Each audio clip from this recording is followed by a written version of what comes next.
করেছি এরকম অনেক সদস্য এখন নেই। আসলে আমরা এখানে হৃদয় আমাদের ভারাক্রান্ত। আমি এই পুলিশে আজ 23 বছর একসাথে কাজ করেছি। কিছুদিন আগেও আমার থানায় ছিল, সে আজকে নেই।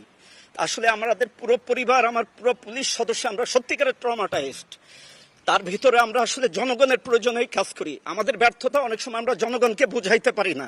আজকেও ফিরে আসা কিন্তু জনগণের জন্যই। জনগণ প্রয়োজন বোধ করছে যে পুলিশ না থাকলে কি হচ্ছে, সেই প্রয়োজনেই ফিরে আসা। আমি ধন্যবাদ জানাই সেনাবাহিনীকে। সত্যিকারে তারা বিশেষ করে এই তেজগাঁ এলাকায় বিগত দিনে এবং ঠিক যখন সারা বাংলাদেশে জ্বালাও পোড়া হচ্ছিল, তারা একেবারে কোনো একটা স্বর্গীয় দূত হিসেবে এই থানার গেটে দাঁড়িয়ে তারা আমাদের রক্ষা করছে।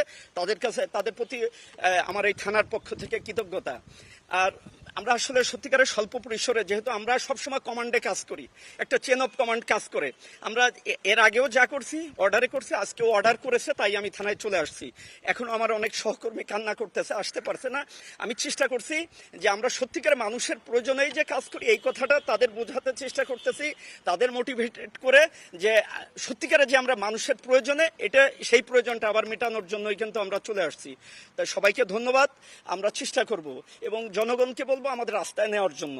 আর অনেক সময় বুঝে না মেসেজটা, আমরা যেটা বুঝাইতে চাই আসলে আমাদের ব্যর্থতা, এখন আমরা মানুষের রাস্তায় যেতে পারিনি, এটা আমাদের ব্যর্থতা। তা আমরা চেষ্টা করে যাচ্ছি যে আমরা অস্বীকার করব না যে এটা আমাদের অনেক ভুল বা ব্যর্থতার কারণে এই পর্যায়ে আজকে আমরা এইগুলো ওভারকাম করে আগামী দিনে সত্যিকারে মানুষের প্রয়োজনে যাতে এই বাহিনী থাকতে পারে, আমি যে কয়দিন আছি বা আমার যে সহকর্মীরা আছে তাদের নিয়ে আমরা এই সেবাগুলো অব্যাহত রাখার চেষ্টা করব। তারা নিজেদের জীবনকে বাজি রেখে আমাদের যে স্থাপনাগুলোকে, আমাদের পুলিশের সদস্যদেরকে ওনারা সেভ করেছেন। আমি আজীবন তাদের কাছে কৃতজ্ঞ। আজকে সশস্ত্র বাহিনীর ভাইরা এখানে আছেন, ওনাদের সহায়তায় ওনারা এলাকার যারা গণ্যমান্য ব্যক্তি আছেন ওনাদের সাথে কথা বলেছেন। আমরাও বিভিন্নভাবে কথা বলার চেষ্টা করেছি। এখানে সশস্ত্র বাহিনীর ভাইরা তারা আপ্রাণ চেষ্টা করে এই থানাটা এবং এই স্থাপনা এখানে দেখেছেন। শুধু থানা না, এখানে একটা কমপ্লেক্স, এখানে অনেকে অফিসারদের ওয়াইফরা থাকে, পরিবার থাকে। তাছাড়া এই পাশে উইমেন পুলিশের একটা আছে, প্রতিষ্ঠান আছে। এছাড়াও আর অনেক স্থাপনা আছে কম্পাউন্ডের ভিতরে। এই গুরুত্বপূর্ণ স্থাপনাগুলোকে ওনারা সেভ করেছেন। এই জন্য আমি ভীষণ রকম কৃতজ্ঞ। পুরো পুলিশ বাহিনীর পক্ষ থেকে, আমার তেজগাঁ ডিভিশনের পক্ষ থেকে আমি ওনাদের কাছে কৃতজ্ঞ। আজকে আমরা প্রথম কাজ শুরু করেছি এবং ওনাদের সহায়তায় আপনারা দেখতে পাচ্ছেন প্রচুর সশস্ত্র বাহিনীর ভাইরা এখানে আছেন। সকল স্থানীয় যারা তেজগাঁর যত জনগণ আছেন, যারা আমাদের যারা সম্মানিত যারা সিটিজেন আছেন, তাদের কাছে আমি রিকোয়েস্ট করব যে আপনারা তেজগাঁ থানায় আসেন। এখানে পরিস্থিতি অত্যন্ত ভালো। এখানে সকাল থেকে আমরা জিটি ওপেন করেছি এবং সামগ্রিক পুলিশিং যত কার্যক্রম এখন থেকে আমরা এখানে শুরু করব এবং সব ধরনের যে জনগণের যে সহায়তা, পুলিশি সহায়তা আমরা এখান থেকে প্রদান করব।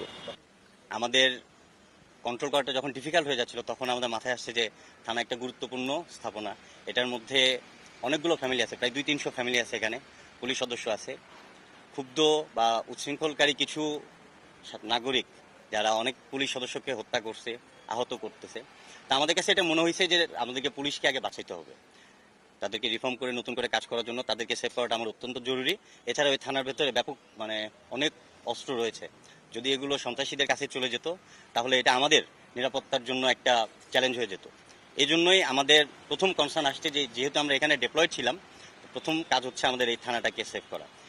এই চিন্তা থেকেই আমরা এই থানাটাকে আমরা লাস্ট কয়েকদিন থেকে সিকিউরিটি দিয়ে যাচ্ছি এবং তাদের যত ধরনের সাহায্য সহযোগিতা প্রয়োজন সেই জিনিসগুলো চালাই যাচ্ছি। এছাড়াও আপনাদেরকে জানাচ্ছি যে এই এলাকার বিভিন্ন ব্যবসায়ী প্রতিষ্ঠান, ব্যবসায়ী মালিক সমিতি, গণ্যমান্য ব্যক্তিবর্গ, students, teachers, scouts, BNCC, answer বাহিনী, তাদের সবার সাথে আমাদের সমন্বয় সভা করেছি, যার মাধ্যমে সবাই আমাদেরকে আশ্বস্ত করেছেন যে পুলিশকে নতুন করে রিফর্ম করে তাদের কার্যক্রম অল্প সময়ের মধ্যে শুরু করার জন্য তারা সকলেই আমাদের সাথে পুলিশ ভাইদেরকে সবাই সাহায্য সহযোগিতা করবে, এভাবে আমাদেরকে সবাই আশ্বস্ত করেছে।